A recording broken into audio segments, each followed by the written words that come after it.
Hello everyone. कल हमने जो है फॉरियर थ्योरम को स्टार्ट किया था इस लेक्चर में। आपने देखा भी था कि कल हमने फॉरियर थ्योरम क्या होती है, यानी कि कोई भी सिंगल वैल्यू पीरियोडिक फंक्शन जो होता है can be express into a sum of infinity series of terms of sine and cos with जो उसकी फ्रीक्वेंसी आएगी वो फंक्शन की फ्रीक्वेंसी का ही एक मतलब पार्ट होती है। ठीक है, उससे हम जो है चार वेव तरह की वेव को एनालिसिस करते हैं, जैसे कि मैंने आपको बताया था triangular wave, rectangular wave, square wave and sawtooth wave. Sawtooth wave का लेक्चर हमने कल कंप्लीट किया है, उस वीडियो का जो लिंक है मैं डिस्क्रिप्शन में दे दूंगा, तो वहाँ से शॉर्टूथ वेव को कैसे एनालिसिस करते हैं, मतलब कि कैसे उसके फॉरियर सीरीज डिराइव करते हैं, वो आप देख सकते हैं। तो आज जो हम लेक्चर शुरू करने जा रहे हैं इसमें भी हम वही टॉपिक को डिस्कस करेंगे। हमें दो वेव का एनालिसिस करना है आपके सिलेबस के अकॉर्डिंग। तो दो वेव में जो वेव है पहली वो तो है स्क्वायर वेव, जिसको हम वर्गाकार तरंग बोलेंगे। वर्गाकार तरंग, फुरिये की प्रमेय से वर्गाकार तरंग का विश्लेषण, फुरिये की प्रमेय से वर्गाकार तरंग का विश्लेषण। और इसमें इंग्लिश में बोले तो कुछ इस तरह से कि analysis of square wave by Fourier theorem. ठीक है, तो आप जरा देखिए कैसे स्टार्ट करेंगे, कैसे इसकी फॉरियर एनालिसिस करने का मतलब उसकी फॉरियर सीरीज निकालनी। वेव कैसे जाएगी तो पता है स्क्वायर वेव भी होती है।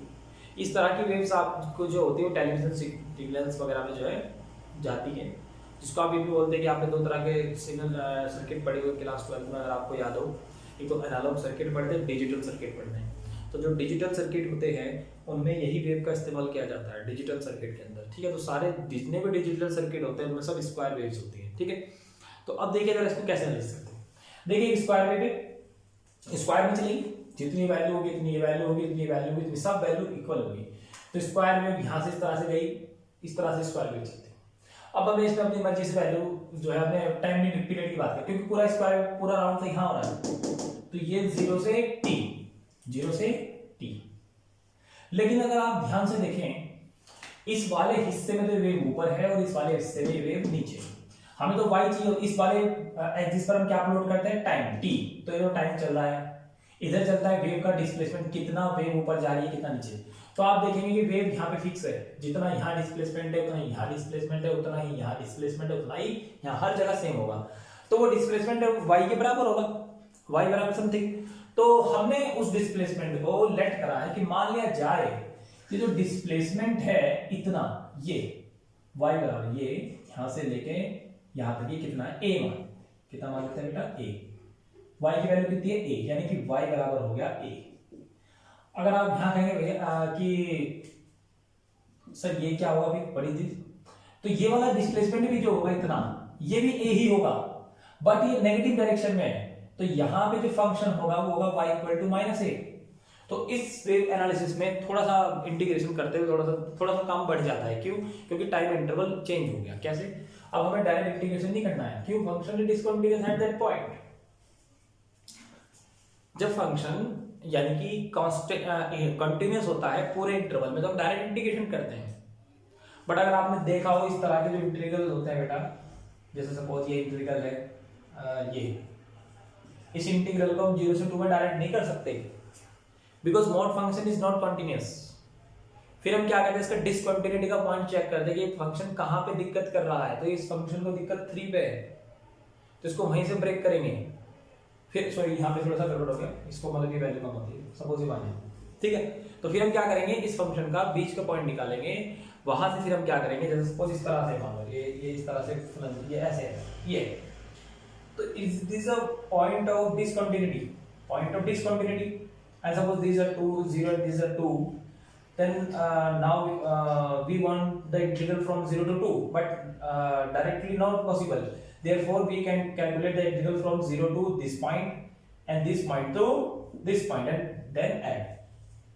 तो अगर हम सपोज इस पॉइंट को a नाम दे तो 0 to a and a to 2, आज जो ये वैल्यू आती है पूरा इंटीग्रल करके वो क्या होता है हमारा फंक्शन का इंटीग्रल। सेम इसमें भी ऐसी तरह से होना है। कैसे? देखिए हम पहले इंटीग्रल किससे लेंगे, 0 से लेकर t/2 तक, फिर t/2 से कहां तक जाना पड़ेगा, t तक। ये पूरा फूरियर एनालिसिस के लिए काफी है। तो हमने y की वैल्यू तो इसमें बहुत आसान है, y बराबर क्या हो गया a और y बराबर हो गया -a। ये दोनों कब लेना है आपको थोड़ा सा ध्यान रखना है। ये वैल्यू तब लेंगे जब 0 से हम कहां होंगे, t/2 में, तब तो y का मान कितना है a। जब t/2 से t में होगा तो y की वैल्यू कितनी है, -a। तो सबसे पहले हम क्या करेंगे, इवैल्यूएशन ऑफ बस कुछ नहीं करना, फोरियर सीरीज में 3 कांस्टेंट निकालने हैं। 3 कांस्टेंट अगर आपको पता हो, सबसे पहला कांस्टेंट a0, फिर ar एंड फिर br। बस सबसे पहले निकालते हैं a0 का फॉर्मूला क्या था, 1/t integral 0 to t and y I think y of dt, कल क्या बताया था, y ऑफ dt। हाँ देख लेते एक बार, y ऑफ dt बताया था कल, हाँ y ऑफ dt। अब देखिए इस इंटीग्रल को कैसे ब्रेक करेंगे, पहले हम जाएंगे 0 से t/2 y dt एंड फिर हम वापस जाएंगे t/2 से t फिर y dt। 1/t 0 से t/2 में y की वैल्यू कितनी है, 0 से t/2 में y की वैल्यू है a, तो 0 से t/2 y की जगह a पुट कर दें dt एंड यहां पर y की वैल्यू माइनस है, t/2 to t and minus a dt। Clear, इसका इंटीग्रल कर लो, यहाँ पे देख लीजिए बेटा, 1/t इंटीग्रल dt लिमिट इसके अलग लगाएंगे क्योंकि लिमिट अलग अलग है बेटा इसका, एंड माइनस dt का इंटीग्रल यहाँ पर भी कितना होगा, t minus of a and t/2 to t। Limit लगा दीजिए, पहले t/2 लगा दीजिए, हो जाएगा a इंटू t/2, इसमें 0 हो जाएगा, दूसरी बार में तो 0 वाला, फिर माइनस। अब इसका इंटीग्रल देखिए बेटा, इसमें लिमिट लगाएंगे, पहले लगाएंगे t तो t आ जाएगा, फिर माइनस t/2, तो 1/t a into t/2 minus of a 2t minus t, that is t/2, this is the same, this is equal to 0। Now you get a0 equal to 0। तो पहला question कितना आया 0। अब क्या निकालेंगे ar। हाँ तो अब देखिए बेटा नया क्वेश्चन, ar इक्वल टू क्या होता है, 2/t integral 0 to 2 y sin r omega t dt। Clear, तो इसको भी ऐसे ब्रेक करेंगे बेटा, इंटीग्रल 0 से पहले कहाँ तक जाएंगे t/2 तक and y sin r omega t dt plus integral t/2 to t y sin r omega t dt। Clear, 2/t 0 से t/2 में वैल्यू कितनी है a, 0 से t/2 में वैल्यू कितनी है y की a into sine of r omega t dt plus t/2 से t में वैल्यू कितनी है minus of a sine r omega t dt। Clear, integral कर दीजिए बेटा, इंटू b का तो कोई सवाल बैठ नहीं रहा इसमें, a तो आउटसाइड हो गया, यहाँ पे क्या बचा 0 to t/2 डायरेक्ट कर देते बेटा कोई, क्योंकि देखिए मैंने कल आपको एक फॉर्मूला बताया कि जब 0 से t में इंटीग्रेशन करते हैं वो 0 हो जाता है साइन का, cos का एक्चुअल में 0 नहीं होता, कल हमने थोड़ा सा गड़बड़ बता दिया था आपको। cos वाले में डायरेक्ट 0 नहीं करते, cos का इंटीग्रल निकालना ही पड़ता है, ठीक है। साइन का देखिए, साइन का क्या है, साइन वाले का 0 से t/2 में पूरे में तो है नहीं, तो साइन r का क्या जाएगा cos r omega t minus के साथ एंड r ओमेगा का डिवाइड लिमिट 0 to t/2, फिर minus of a sine r omega t का यहाँ पर भी क्या आ जाएगा cos r omega t and divided by r omega, और माइनस भी आएगा तो माइनस माइनस क्या हो जाएगा प्लस हो जाएगा। क्लियर होगी बात, क्योंकि माइनस भी आएगा ना साइन के इंटीग्रेशन में। अब लिमिट पुट कर दीजिए, तो जैसे बेटा आप अपर लिमिट लगाएंगे तो अपर लिमिट के साथ यहाँ तो माइनस है ही ऑलरेडी, r ओमेगा को मैंने बाहर निकाल लिया, तो यहाँ पे जब आप लगाएंगे cos r omega t/2। Clear, and minus जब आप 0 लगाएंगे तो ऊपर वाली वैल्यू पूरी कितनी हो जाएगी 0, cos 0 अपॉन r ओमेगा तो बाहर चला जाएगा क्योंकि बेटा तो बाहर है, तो आउटसाइड है, and plus a upper limit लगाएंगे t upon r omega and minus इसका भी r ओमेगा बेटा बाहर ले लिया मैंने, ऐसे ले लिया, इसका भी r ओमेगा बाहर, minus cos r omega t/2। Clear, इसको सॉल्व करते हैं बस, 2/t and minus a r omega, omega की वैल्यू t/2, ओमेगा की वैल्यू कितनी होती है 2π/t, यहाँ डायरेक्ट समझो ओमेगा t कितना आ रहा है, ओमेगा t की वैल्यू कितनी आ रही है 2π। क्लियर, और डायरेक्ट ओमेगा t लगा दो कोई दिक्कत नहीं है, तो ये आ जाएगा cos r, ओमेगा t की जगह 2π, 2 से 2 कैंसिल, तो ये बचा cos r पाई, cos 0 की value 1 and plus a upon r omega, same to same यहाँ पे भी ओमेगा t की वैल्यू 2π लगा देंगे तो ये आ जाएगा cos 2πr and minus omega t की वैल्यू 2π लगा देंगे, 2 से 2 कट गया तो ये हो जाएगा cos और कितना आ जाएगा cos r पाई, यानी कि cos pi r, clear. Then 2/t minus a upon r omega. ऐसा करिए, यहाँ से a upon r omega common ले लीजिए, 2/t a upon r omega common, तो यहाँ पे क्या बचा minus cos pi r minus 1। नहीं तो बाहर ये तो जीरो हो गया, इवन पर cos जीरो होता है, आपको पता होगा, जब वैल्यू इवन आ जाती है तो cos की वैल्यू थोड़ा इस पे देखेंगे क्या, थोड़ा सा क्या सद से बनता है, क्योंकि इसका थोड़ा सा हिसाब देखना थोड़ा सा जरूरी। बेटा नीचे वाले को मैं ऐसे लिख रहा हूँ r ओमेगा t, ठीक है। माइनस का मल्टीप्लाई करेंगे तो माइनस हो जाएगा, माइनस cos पाई r, ये माइनस तो माइनस माइनस प्लस हो जाएंगे, तो ये माइनस माइनस, तो ये बचेगा 1 माइनस, अगर आप ध्यान से देखें 1 minus and cos pi r तो minus 2 cos pi r, 2 cos pi r, clear. क्योंकि यहाँ से माइनस cos पाई r है, यहाँ से माइनस cos पाई r, तो माइनस cos 2 पाई r। अब यहाँ पे थोड़ा सा देखना ये है, देखिए जरा बाहर देखिए, ओमेगा डी की वैल्यू 2 पाई, 2 पाई जाएगा, 2 से 2 कैंसिल, तो क्या बचा 2 से 2 कैंसिल हो गया, तो a upon pi r and 1 minus 2 cos pi r कितना होगा, cos pi r, cos pi r को देखिए, थोड़ा सा कहीं पे एक मिस्टेक हुई है हमसे, एक्चुअली में 2 नहीं आना चाहिए था यहाँ पे, इस 2 को देखिए थोड़ा सा, कहीं पे ये 2 कहीं से दिक्कत कर रहा है, 2 नहीं आना चाहिए था। मेरे फंक्शन जो है यहाँ पे 0 देना चाहते हैं हम, यहाँ पे 0 हो गया, 0 से t/2 में वैल्यू लगाएंगे तो cos पाई t/2 t/2। देखिए जरा 0 कहाँ पे बन रहा है, एक बार क्वेश्चन में देखिए कहीं पे वैल्यू, हाँ बच्चों जरा देखिए यहाँ पे थोड़ा सा मिस्टेक हो गई, कल मैंने आपको बताया था cos 2 पाई r इवन, तो बेटा इसकी वैल्यू 1 होती है इवन पर, और ओड पर इसकी वैल्यू होती है -1, ठीक है, थोड़ा सा कंफ्यूजन।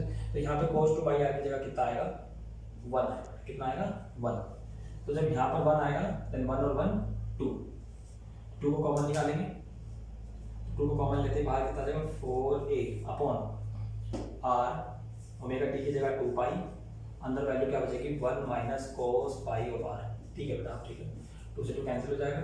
थोड़ा सा इस पे ध्यान दीजिए, 2 से 2 तो कैंसिल हो गया, चलो ये तो इसको लिख देते हैं 2a अपॉन r, ये क्या है 1 माइनस, देखिए बेटा ये r है, अगर आप थोड़ा सा ध्यान से देखें, इसको मैं डायरेक्ट 1 भी नहीं लिख सकता, इसको मैं डायरेक्ट -1 भी नहीं लिख सकता, क्यों नहीं लिख सकता, जरा ध्यान दीजिए, क्योंकि r है। अब r की वैल्यू कुछ भी हो सकती है, r क्या हो सकता है 0 1 2 3 4 और एनीवे, सपोज करो r की वैल्यू 0 आई, तो r0 cos 0 की वैल्यू 1 1 -1 0, खत्म हो गया। अगर cos की वैल्यू 1 आई तो cos पाई की वैल्यू -1 प्लस 2 हो जाएगा, 2 2 4 4a अपॉन r। यहां पर दिक्कत है, क्या दिक्कत है, कभी तो ये इवन बनेगा, कभी तो ये ऑड बनेगा। देखिए जैसे यहाँ पे 2 है, 2 से मल्टीप्लाई तो कंफर्म है हमेशा ओ इवन रहेगा, तो कंफर्म हमेशा इवन है, तो एक आ गई वैल्यू, इवन पे एक होता है cos, लेकिन ये ऑड भी बनेगा इवन भी बनेगा, तो इसके लिए क्या करना है, देखिए जब जब ये बनेगा आपका इवन तब तो इसकी वैल्यू होगी 1, और जब जब ये बनेगा ओड तब तब इसकी वैल्यू होगी -1, क्लियर। तो अब देखिए इसको हम इस तरह से लिखेंगे, जरा इस चीज पे थोड़ा सा ध्यान दीजिए, -1 टू द पावर r। अब देखिए इसके दो केस बनेंगे, case first, if r is odd, अगर r को हम ओड ले लें, ओड समझ रहे कुछ बात मेरी, ar इक्वल टू ओड लेने पर क्या होगा, इसकी पावर ओड आएंगी, जैसे 1 3 5, ओड अगर पावर आएंगी तो ओड पावर आने से इसकी जो वैल्यू होगी वो -1 ही रहेगी हमेशा, क्योंकि ओड पावर होती है तो माइनस बोल के प्लस नहीं होता, तो ये वैल्यू आ जाएगी -+ 2 to the 4 this equal to 4a upon r, याद आएगा। अगर केस 2 में देखें हम, अगर हम r को ले ले इवन, तो बेटा जैसे ही आप r को इवन लोगे, इवन लेने पर क्या होगा, ये वैल्यू +1 हो जाएगी, कितनी हो जाएगी +1, क्योंकि -1 की पावर 2 1, -1 की पावर 4 1, तो +1 होने से ar कितना आ जाएगा 0। अब देखेंगे हम केस कौन सा लेंगे, इवन वाला लेंगे ओड वाला, वो डिसाइड करेगा br। अगर br 0 आ गया तब तो हमें लेना पड़ेगा कौन सा केस, ओड वाला। अगर br 0 नहीं आता है तो केस कौन सा लेना पड़ेगा, इवन वाला। क्लियर हो रही बात, क्योंकि एक कांस्टेंट तो 0 होना है कहीं ना कहीं से। अब देखिए नेक्स्ट इसमें कौन सा कांस्टेंट रहेगा, br। देखिए बी आर, देखिए बेटा बी आर, तो बी आर को भी सेम ऐसे कैलकुलेट करेंगे जैसे अभी हमने किसको कैलकुलेट किया, ए आर को कैलकुलेट किया। सेम टू सेम कॉन्सेप्ट, बिल्कुल कोई चेंज नहीं, बस जहां पे साइन था वहां पे कॉस आ गया। क्लियर? तो आपको समझ में आ रहा है कि हम क्या लेंगे, क्यों लेंगे इवन ऑड में। अब देखिए 2/t integral 0 to t/2, y की जगह कितना आएगा a, क्योंकि प्लस a इस वाली वैल्यू में 0 t/2 में y की वैल्यू a है। इसको आप थोड़ा जल्दी से जल्दी ध्यान रखिएगा। इसमें वैल्यू कितनी है, -a। फोरियर एनालिसिस से क्वेश्चन 101% आना है। 2/t, देखिए दोनों में a कांस्टेंट है, a को पहले बाहर ले लो, पहले बाहर ले लिया, ठीक है। cos r ओमेगा t 0 से t/2 में तो इसका इंटीग्रल 0 नहीं होगा, कंफर्म करके तो क्या पता क्या होगा, निकालना पड़ेगा। cos r ओमेगा t का sin r omega t r omega से डिवाइड, तो लिमिट कितनी होगी 0 से t/2 प्लस सॉरी माइनस, क्योंकि वहां पे बाहर गया है constant. cos r omega t का कितना होगा, sin r omega t and r omega limit t/2 से t 2a/t। देखो बेटा इसका भी r ओमेगा कांस्टेंट है, इसका भी r ओमेगा कांस्टेंट है, r ओमेगा में लिमिट नहीं लगेगी, दोनों को बाहर निकाल दो। r ओमेगा जब बाहर आएगा तो क्या हो जाएगा, r ओमेगा t हो जाएगा, t तो पहले से ही है। लिमिट लगाओ साइन वाले में, पहले आएगी t/2, तो sin r omega t/2 minus sin 0। Clear? फिर माइनस ये तो है, इसमें अपर लिमिट लगाओ पहले, sin r omega t and minus sin r omega t/2। Clear? अब देखिए आप जानते हो ओमेगा टी की वैल्यू कितनी होती है बेटा, 2 पाई। अभी निकाल देते हैं, बात नहीं आ रही, चाहे आप उसको ओमेगा की वैल्यू होगा चाहे ओमेगा टी की। अब देखिए ओमेगा टी की वैल्यू 2 पाई, 2 से 2 कट गया तो कितना बचा, sin r omega sorry r पाई, या पाई r लिख सकते हैं, कोई दिक्कत नहीं। माइनस sin 0 की वैल्यू 0, फिर minus sin r omega T की वैल्यू पाई, तो आ जाएगा sin 2 पाई r। फिर माइनस यहां पर भी कितना आएगा बेटा, sin पाई r है, sin पाई r ये भी हो जाएगा ओमेगा टी की वैल्यू। फिर यहां से 2 से 2 कैंसिल, देन a/r पाई, ये भी 0 हो गया, ये तो है ही। sin इवन में तो sin इवन में हमेशा क्या होता है 0, तो क्या बचा आपके पास इधर, sin पाई r माइनस 0, तो sin पाई r ये 0 हो गया, तो माइनस ये वैल्यू बची अंदर, माइनस माइनस प्लस, तो sin पाई r 2 sin पाई r। क्लियर? अब देखिए यहां पर साइन की जो वैल्यूज आएंगी वो किस तरह से आएंगी, इवन ऑड आएंगी, sin पाई, sin 2 पाई, sin 3 पाई। अब अगर आपको पता हो तो साइन जो है इवन पर और चाहे ओड वो दोनों बार 0 देता है, क्योंकि आपने अगर ये फॉर्मूला देखा है कि sin x बराबर 0, तो x की जो वैल्यू होती है n pi, and n is belongs to natural number. Clear? यानी कि नेचुरल नंबर में तो है, नेचुरल नंबर के साथ साथ यूनियन 0 भी लेता है बेटा इसमें, क्योंकि 0 भी हो सकता है। क्लियर? तो यहां पर चाहे ये इवन हो और चाहे ये ओड हो, तो हमेशा 0 रहना है, तो sin पाई r 0, तो ये पूरे value 0, this implies ar equal to 0।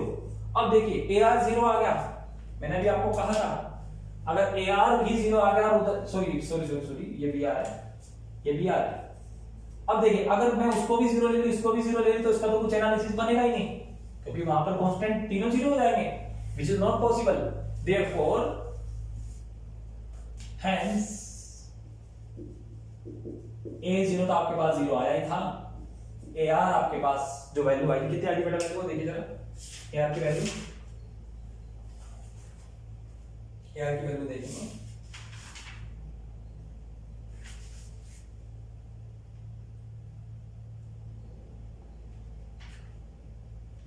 हाँ ar की जो वैल्यू आई थी कितनी आई थी,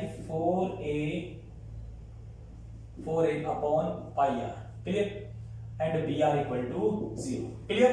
क्योंकि हमने यहां पर ar जो निकाला था अभी वो ओड में निकाला था, इतना आया था, और इवन पर निकाला था तो वो 0 आता, तो इवन पर तो नहीं ले सकते फोरियर सीरीज। क्यों नहीं ले सकते? क्योंकि ये br भी 0 आ गया, दोनों 0 थोड़ी आ जाएंगे। फोरियर सीरीज क्या होती है बेटा, मैंने आपको कल बताया था, अगर क्योंकि br किसके साथ होता है, कांस्टेंट जुड़ा हुआ cos वाले के, और ar किसके साथ होता है, sin वाले के।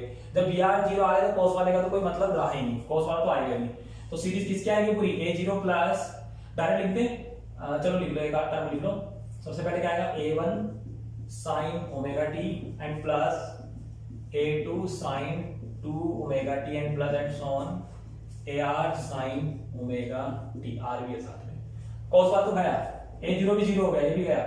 a1 की वैल्यू r की जगह 1 लगा दो तो आ जाएगा 4a अपॉन पाई sin omega T and plus a2 की जगह r की जगह 2 लगा दो, 2 से 2 काट देंगे या ना भी काटो कोई दिक्कत नहीं है, आज तो थोड़ा सीरीज सी बन जाएगी, रहने तो मत काटो। sin 2 omega T and plus so on ar की वैल्यू 4a अपॉन pi r sin r omega T. आपको कल मैंने बताया था इसको लिमिटिंग फॉर्म में भी लिख सकते हैं, कैसे, क्योंकि इसमें तो a0 भी नहीं बचा, डायरेक्ट लिखेंगे समेशन r बराबर 0 से लेके, सॉरी 0 नहीं 1 से लेके होगा यहाँ पे स्टार्ट, r बराबर 1 से लेके कहां तक, इंफिनिटी तक। क्या लिख सकते हैं, 4a अपॉन r, या पाई आर, कोई दिक्कत की बात नहीं है, पाई r and sin r omega t। This is the Fourier series of square wave की फोरियर सीरीज। क्लियर।